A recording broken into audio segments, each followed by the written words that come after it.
Welcome everyone to another episode. I'm very delighted to be with you all here. And today I have another special guest with me. His name is Etai Nahary. I'm so happy that you are here. Welcome. Pleasure to be here. Thank you for having me. Yeah, and so I'm gonna introduce you. I have a little bio, and then we're gonna have a wonderful conversation, okay? We'll see what happens. Yeah. Exactly, going with the flow as always. So Itai is insatiably curious with a passion for serving others, understanding and being understood by the world around him. His most recent fascinations include everything human design and gene keys. I think that's also how we connected originally. You hold, Absolutely. you hold several degrees. One is a BA in German Jewish history. Then you have also MA, Masters in Comparative Literature and Cultural Studies, and then also a Master's in Counseling Psychology. And you will often hear Itai say that he plays with languages, and he currently actually plays in the sandbox of anywhere between 8 to 10 languages. Wow, that's impressive, with varying degrees of success. And Itai's Depending on the day. yeah, Itai's corner is dedicated to building bridges and fostering authentic connections worldwide. And you are a communications coach and disability advocate. So Advocate, yes. Yeah. this is all about you. Is there anything else you would like to share with the audience about yourself that you find is important? Well, before we started recording, I was telling you, you, when you when you uh, when you send out the invite, it's to be a guest expert, and this whole idea of being an expert in something kind of always struck me a little odd because I never quite see myself that way. But listening to the bio and reflecting back on what on on on life is experience, which I suppose one could say, from a certain point of view, if you want to define it that way, that's what makes us an expert. We talk about language, and we talk about, the different ways in which we use language and the different definitions of things. And expert is certainly one word we can use to describe that. Yeah.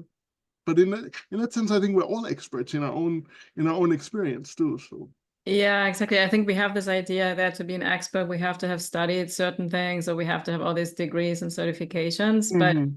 I think the one thing that you and I and everyone listening is definitely an expert in is in your life. I would hope so. Yeah.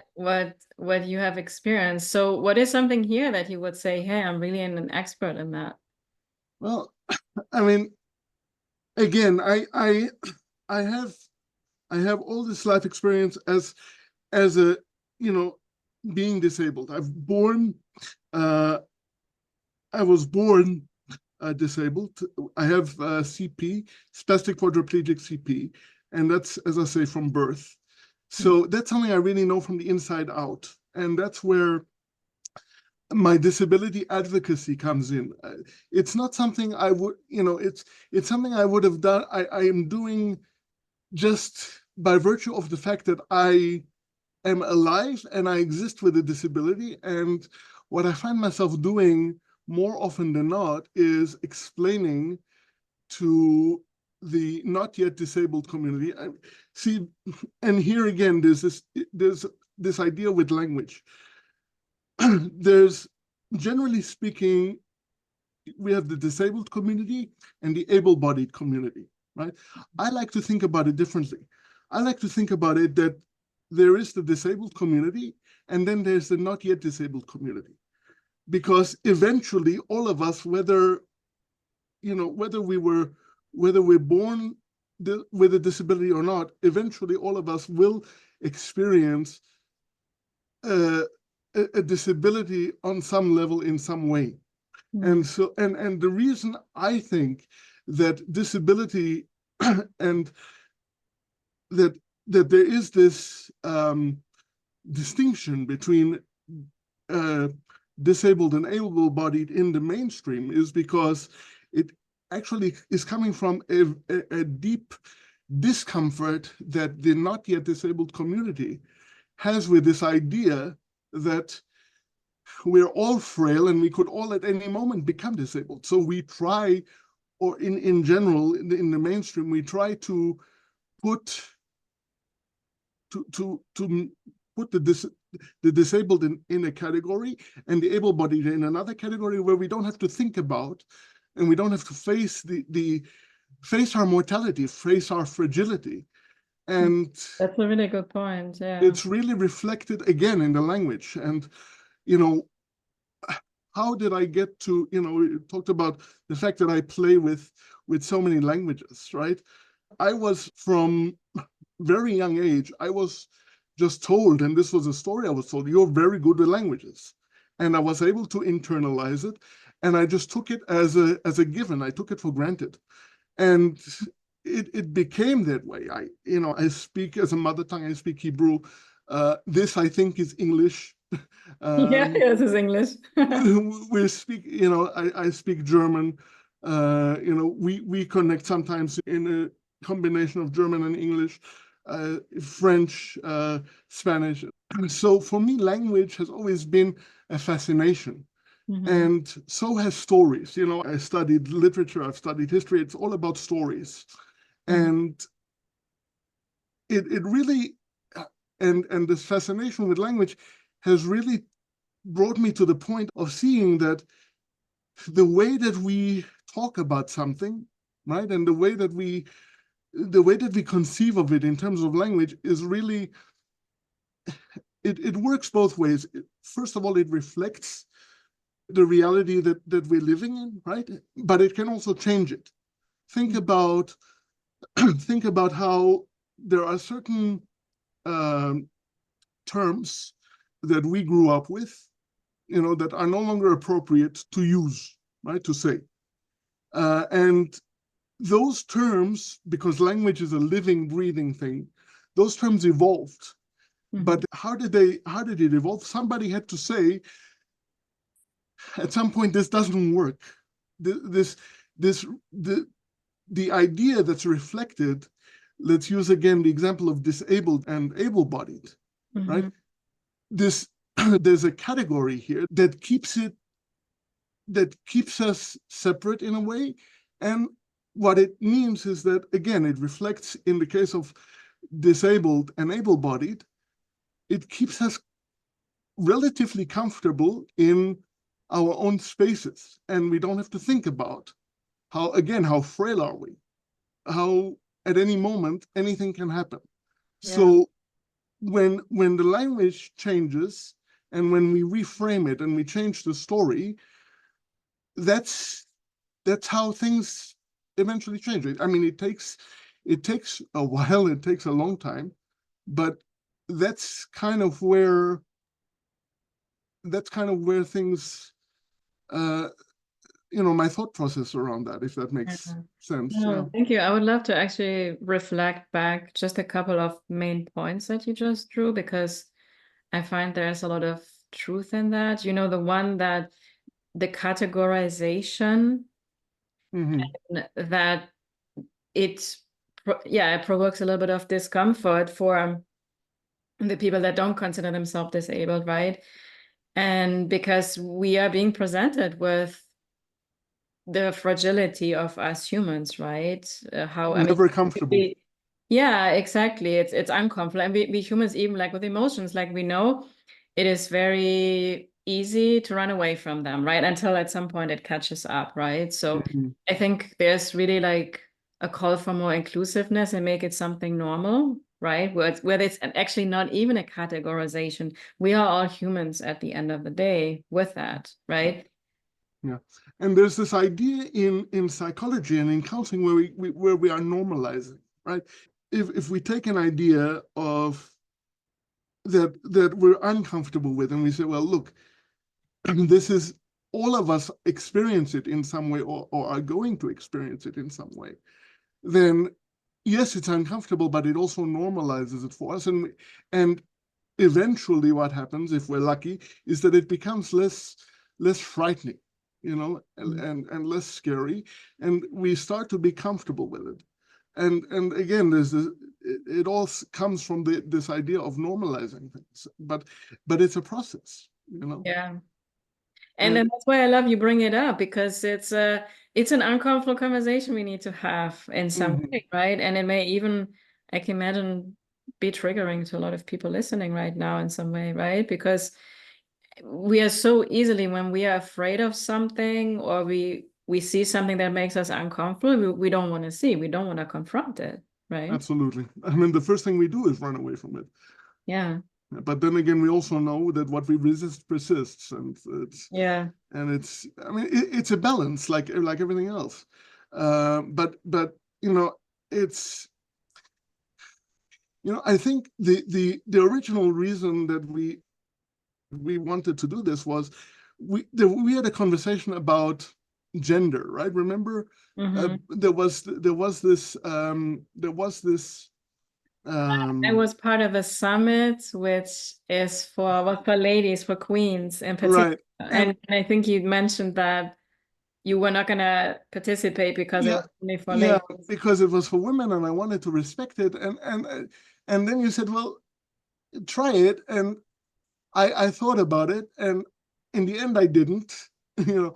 But again, that's a category, that's a story, you know. There are stories we tell ourselves about, you know, this is how men are, you know, men are, and this is how women are, and this is how uh, men and women both contribute to the society, and so on. And it's it's become an exercise for me, and I'm still, and this is something I'm still processing. It's a life's work, is dealing with, you know, the thing, and I actually feel it in my body. It's a gravitational pull that the culture is exerting on me to this idea of providing, of you know, as a man, and as a you know, and you know, because I grew up, men provide, and you know, and the fact that I can't do that in a traditional way, that again, that I realize is, again, a story, right, that I'm telling myself. It still has its pull, and it's a moment to moment thing. But what I'm doing, what I try to do, you know, at every moment, is to find a better feeling story, right? The story of, you know, you're not able to provide, you're not able to make money, you know, which goes back to self-worth, which goes back to all of these things, which, you know, I've been talking about for many months now in the conscious, conscious Money creators. money creator. Membership. I want to be careful because it recently changed. I want to Yeah, honor yeah, that. no, it's okay. Yeah, and but so it's really about you know,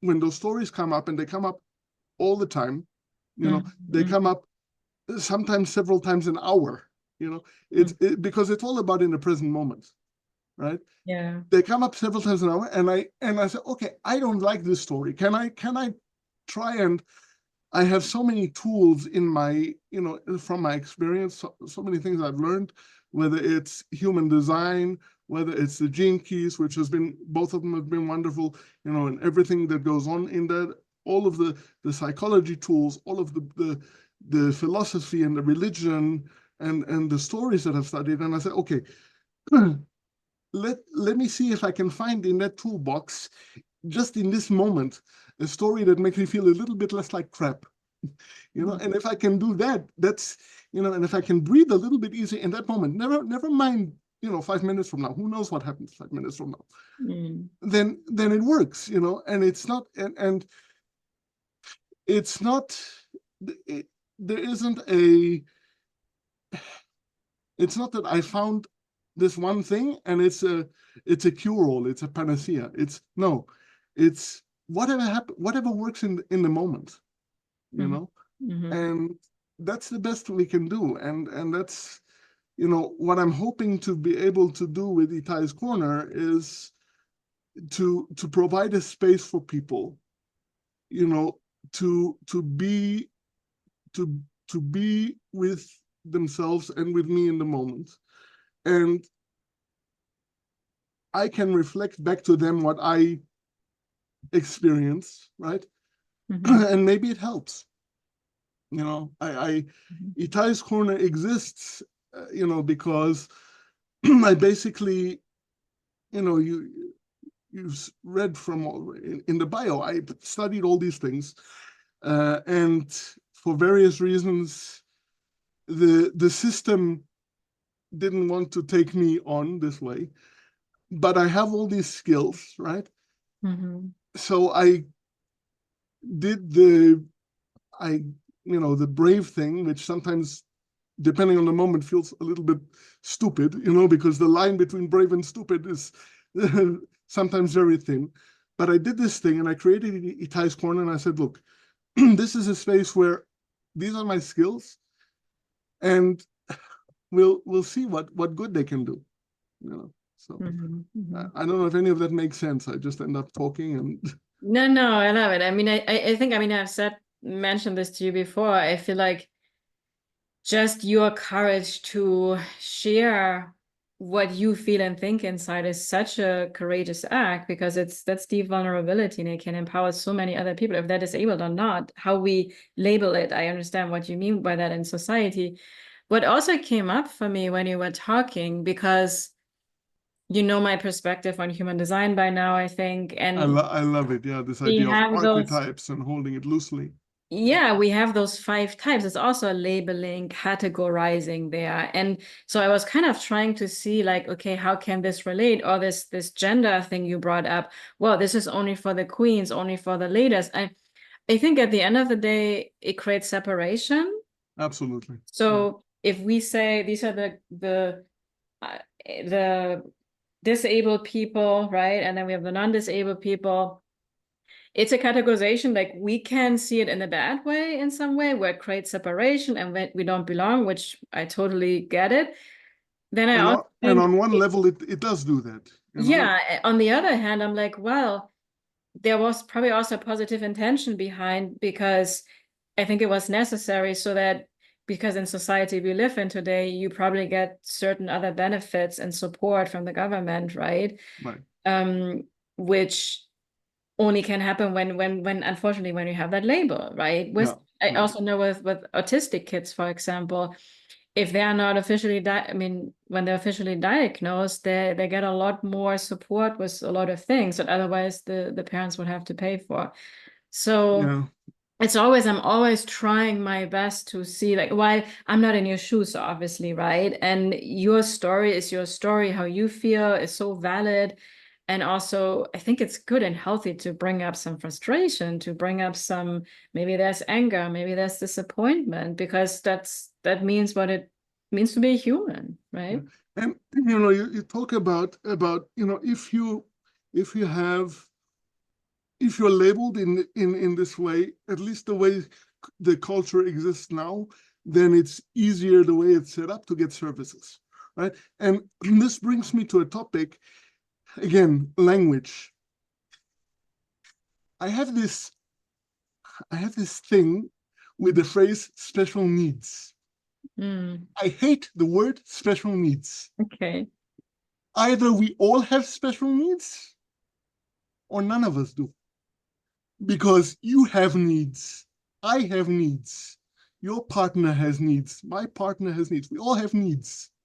Mhm. Either they're all special or none of them are. Yeah, I see what you're saying, right? Okay? And I can I say, so I Yeah, think yeah. sometimes it's like, so we have in general, right? We have words, and for one person it means this, for one person it means something totally different, for one person it's triggering. I think Right. Yeah. I get it. And so, and it's not about being right or wrong here. No, I'm not trying to make no, it's not about that. Because I'm not we trying to make have, people right this or is wrong. also, I love math, right? So Mm. we have always something about an average. The average, I mean, we have created like what it means to be a normal human. I don't like that word at all. And normal, I don't like No, either. yeah. Yeah. But we have it. It exists, right? It's like a reference point. And I Yeah. think when there is a smaller group of people right now that has some, in this case, it's called special needs. It could be extraordinary needs. We could use different kind of words, right? That for the majority of people are not needed. I mean, that's where it comes from in that sense, right? So Mhm. I think it's like maybe it's helpful for you to ask, okay, what was the positive intention behind it, Mhm. right? Mhm. Originally, Right. while I totally get, yeah, we all have every need should be considered a special thing, right? Because it's Right. Yeah. special and Because it's all of unique that. to you, or it's yeah, yeah, yeah. Yeah, yeah. And I mean, this is how I think, I mean, this is how we make society function. So also we have to use certain words so that it's understandable for people what we mean. And again, Right. I, I can On one use level, that's yeah. I can use one word and I can use another word at the same word. It may have for one person the most loving feeling associated to it. For another person, it may trigger like deep resentment or something like this, right? And that's actually a key of what I do when I when I do communication coaching, especially with couples or in a group. The basis of how I work is I you know, it all comes down to definition because again, like you were saying, we can say the word table, right? Mhm. And you have a different uh, idea in your head of what is a table, and I have a different idea of what's a table. But until we both of us get together and we decide together, okay, here's the definition of what we can both agree as a table. Now what we do is we start to write our collective our collective lex too many languages dictionary, Uh-huh. that we both have, so that when we say table, we now have a shorthand that we understand what's the word table. And the more we can the more we can understand what the world, in other words, the world around us, and how we conceive of the world, so that we can then teach another person what it means when I say table. Mm. And and we build this way together. And that's essentially what happens when we're communicating together. We're writing when two people effectively communicate, they write together their own dictionary. Yeah, that's true, right? And And actually, and that's as you that were takes time. talking, there's so many like things that come in response to that because we also, I think so many misunderstandings, especially in relationships, happen because, I may say, I have said happened to me many times. I mean, I meant really well. I may have said something and the other person got highly offended. Uh-huh. It's, and there are even some words. I know the word tribe, for example.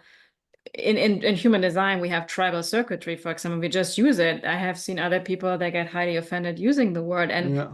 I also have to respect that in some way. And sometimes I have to be honest, it goes beyond what I know or what I have learned. And I'm always happy to hear. It's just, I also think it's important that we don't take things personally when people use certain words. And sometimes we just don't know. We cannot know everything, but Absolutely. we can make a loving effort like, hey, I would love to share with you something which may be helpful for you to know, because for us or for big community, lots and lots of people, this word actually has a high emotional charge behind it, right? So yeah, I mean, it's definitely, we could get into so much nitty-gritty with that, and even gonna bring back human design and the gene keys. Let's talk about it Yeah. because Oh, there are so many reasons that I love the human design and the gene keys, because first of all, the gene keys are all about words, and they're all about yeah. archetypes. And archetypes are beautiful. And especially the way that you look and how I look at human design, it's about archetypes. You look at a chart, you know, and it can tell any number of stories that you wanted to tell. Mhm. The image is the same, But what does it mean to have the 1/8 channel defined? And what does it mean if it's, what does it mean to me that the 8 is unconscious and the 1 is conscious, and that the 57 is my life work in the and what are the words? What are the words? Let's take the 57. Let's take my last word. What are the words? What does unease mean to you? What does intuition mean to you? How does intuition come into how do you experience it? And this is all about definitions. It's all about stories. And the fact that we can tell so many different stories with so many with different charts, not to mention the fact that there's the tropical chart now and the sidereal, and there's 102 different charts depending on what you choose to, the elements that you choose to add to your story or not. It's I don't know, it's wonderful. It's empowering because you get to choose what story you tell, and Yeah. we get to choose what story we tell in general. And exactly, and this is, I find, where this comes the most beautiful together is in the gene keys, because so let's take the 57. It is about the unease, In the right? shadow, yeah. In the shadow. And there's this, you could be like, I'm just scared of the future. Fear of the future is really strong, and always the unease and the anxiety. I can tell that story, right? Or I can tell the story of being highly attuned to clarity and intuition, right? And being fully present in the moment. So with everything, and the big message of the gene keys is that in every single moment, we have the opportunity to choose if we are coming from a victim consciousness where we feel like the world is happening against me and to me. And this is even something I learned at one of my first coaching certifications. The ladies were always like, is it happening to you or for you? And that's more the empowered state where we like, okay, I may not like it. I still love and embrace the part of me that feels like a victim, but I'm choosing to move more into the empowered story. That's all what it's our attitude at the end of the day. What is the attitude we're choosing? In psychological terms, we call that a reframe. Yeah. You're reframing, you're choosing what Yeah. story do you want to tell, right? So my, I before I learned about the gene keys, and unease is still a huge part of my experience. But now I say, look, I'm only uneasy until an intuition comes to me what to do in the moment. And I've already accessed the fact that the intuition is coming. I just have to wait for it.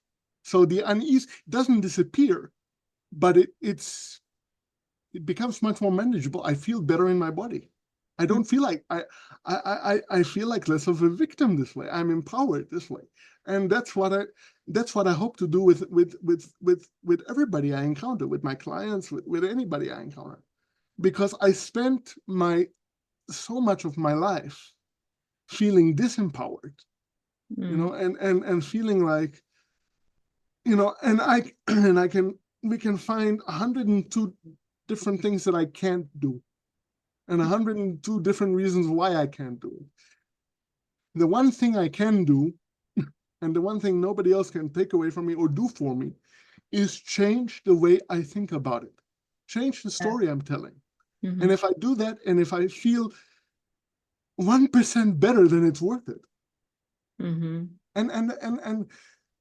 does it solve everything? No. Is it going to bring utopia? There is no magic wand. Awareness is a tool, not a cure. Yeah. As much as it sucks, awareness is a tool, not a cure. But if it can make us feel a little bit better in the moment, and by the way, the moment is all we have. Eckhart Tolle has been huge in my experience as well, right? The moment is all we've got, so we do our best to feel as good as we can. Yeah, and if we keep doing it over and over again, it's a muscle we can build, and we can change the way we see the world. And this is also a big thing with the human design teachers I've counted with the coaching, like you have learned it in your psychology degrees. Like it's really, you and I or 10 different people can be in the same situation, and one person may be the happiest ever and one may feel like a victim, right? Uh-huh. And there can be all different kind of scenarios on the spectrum here, because it's always like, how do we feel inside about everything? And this is also when I was studying with Karen Parker, it's always about what is the story you're telling yourself. Everything in the chart is it's about a story. It's a story. And And the gene keys too, like I love that Richard Rudd presents it in a way, it's a self-contemplative practice. There is no one way what this gene key means. Figure out for yourself what this gene key means for you. And I think I also often mention this, like, yeah, I can share with you my interpretation of it. yeah, And that's also really beautiful to kind of inspire people with certain things. But at the end of the day, what may a certain gene key be meaning for me may be completely different for you, right? absolutely. And I love the fact, and you've said that, you keep saying it, and it's worth repeating. The gene keys there are no types in the Yeah. gene keys. Oh, beautiful. It frees us from this entire from the from this entire idea. And it's not, and this idea of looking at the types as archetypes, as things that we visit. There are certain moments where I feel, for those of you who know human design, there are the 5 types. In my tropical, I'm a manifesting generator, right? A 6-3 manifesting generator. And in my true sidereal, I'm a 3-5 projector, right? And there are moments where I feel more like a manifesting generator, where I skip steps left, right, and center. And there are moments where I feel more like a projector. And I can explain that in both charts. I can look at both charts and I can explain how or why in any given moment, how or why am I like this? I can look at the gene keys. I can explain how or why am I like this. I can look at any chart, but it's a story. It's what makes us feel best. Mm-hmm. Is it helping in the moment? Good, take it. Doesn't it help in the moment? Leave it. Exactly, It's exactly. not going anywhere. Yeah, exactly. Yeah, I mean that's a whole other conversation. And I have been having that conversation so much recently with so many We've been people. having it so often, in the group. It's just, Yeah. yeah, it's very powerful. Yeah, because that was really that came up to me when we started to talk about disability, non-disability, gender. Also, that's human design is the same thing. We have these categories there, which makes it a little bit easier to grasp and to market and all of that. But it can be very dangerous, right? When we over-identify with it. And if we what came up with me, when we had this conversation with the summit and the gender, just for the ladies, like, yeah, this is the target focus of this event. Mhm, Everybody mhm, is welcome, right? It's mhm, just like how I see human design. Yeah, this may be my type.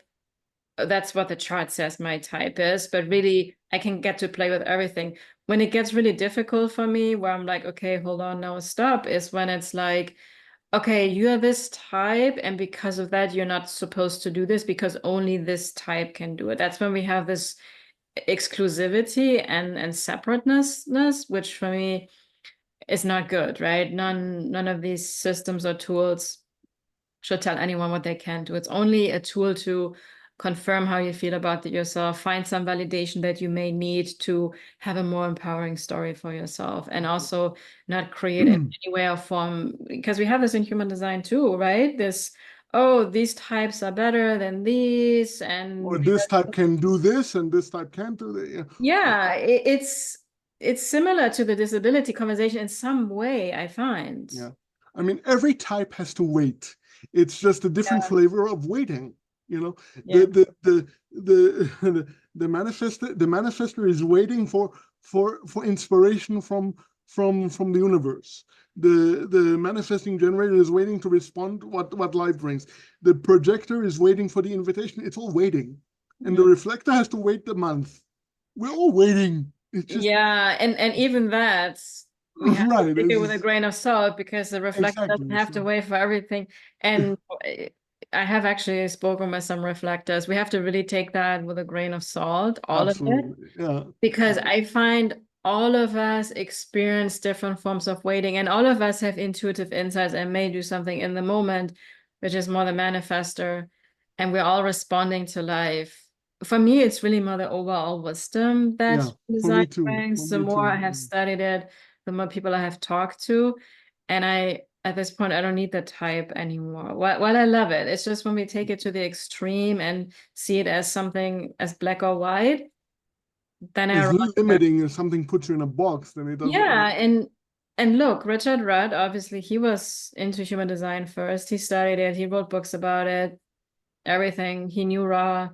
Yeah. Obviously he created his own thing. And here that's why I so deeply resonate with the gene keys in particular, is because there are no types and it just works as beautiful.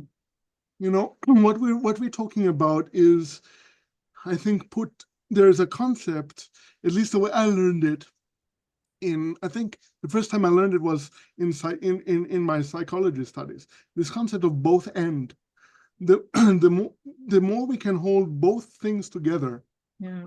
and understand that, yes, there is a, again, to go into the psychology terms, there's a cognitive dissonance here, where there's one, where both things can be true at the same time, but the more we can hold that and see both sides, Mhm. that's balance. That's like, you know, the, another thing is true but partial.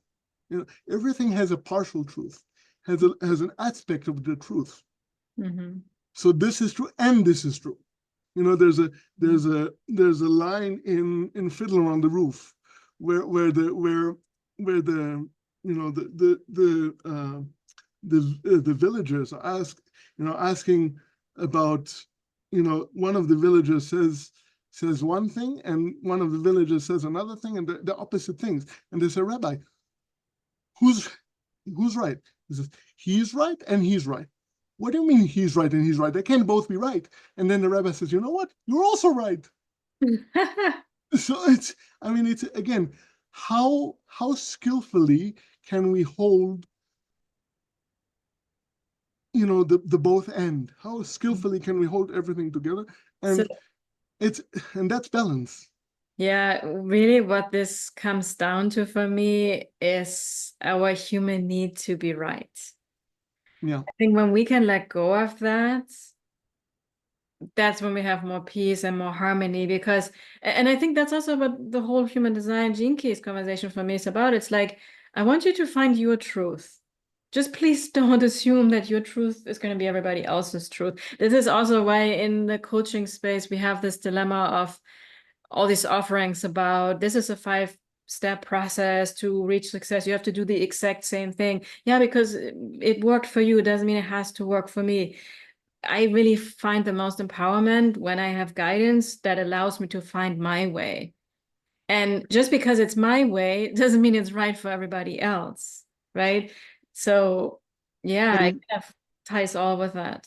and just because I found a truth now doesn't mean it's going to be the truth a minute from now.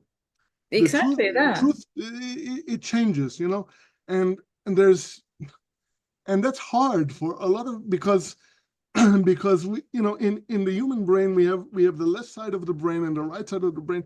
The left side of the brain is the more logical. It's the side that it's a side that categorizes. It's a side that puts everything. It's a side that allows us to function in the 3D, right? Mm.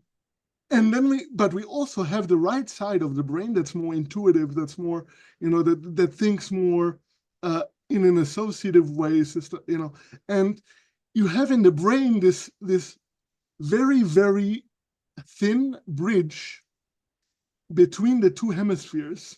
It's called the corpus callosum, Hmm. and that bridge helps them to communicate both sides of the brain, right? And talk about a both end.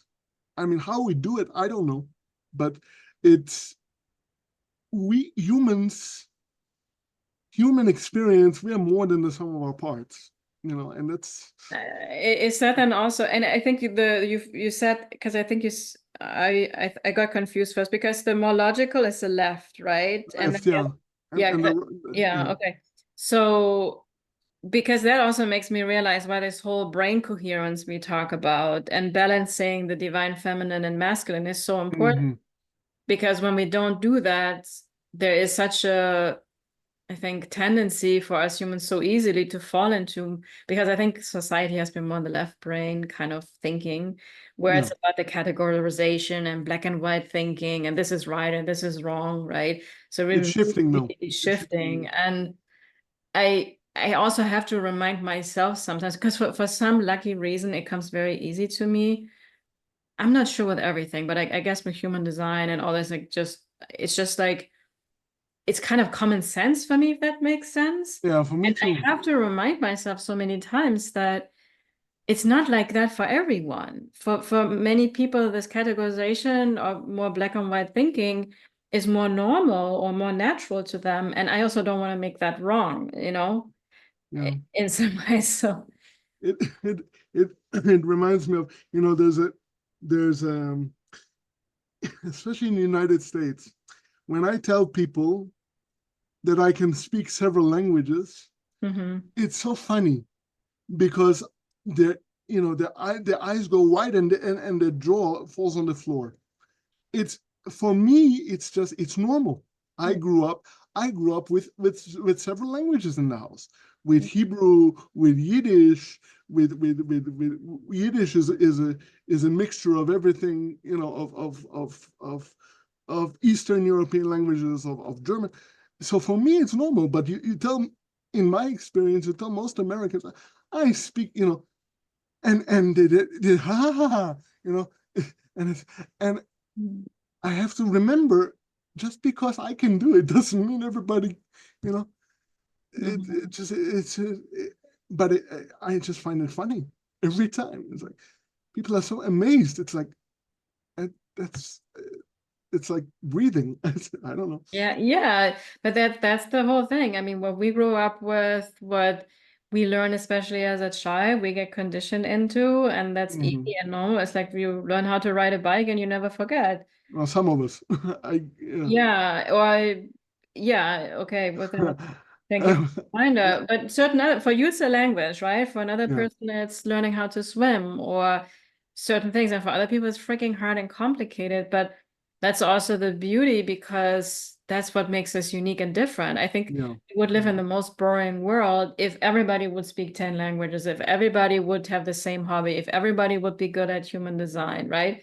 mm-hmm. So that's then also where the variety comes from.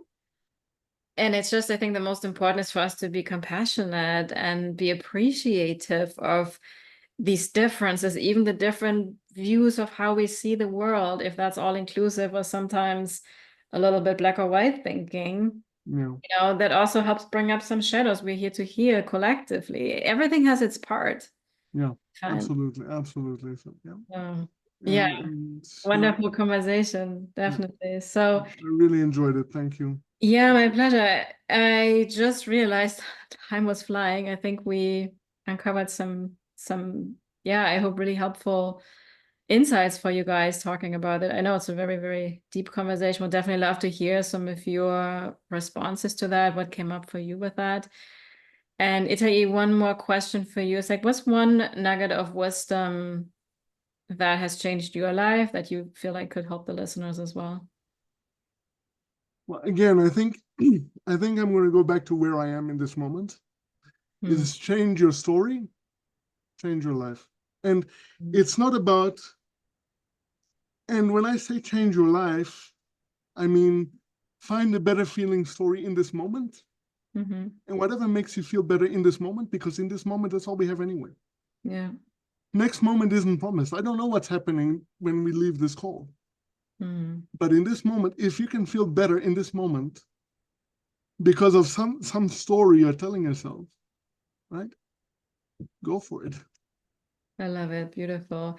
And then where can people find you? I know you have the Etai's Corner website. I think you also have a YouTube channel. I have a YouTube channel, Etai's Corner, where I throw a lot of spaghetti at the walls, and I'm on Instagram at Etai's Corner, and the website, the YouTube, and the Instagram are pretty much where I can be found.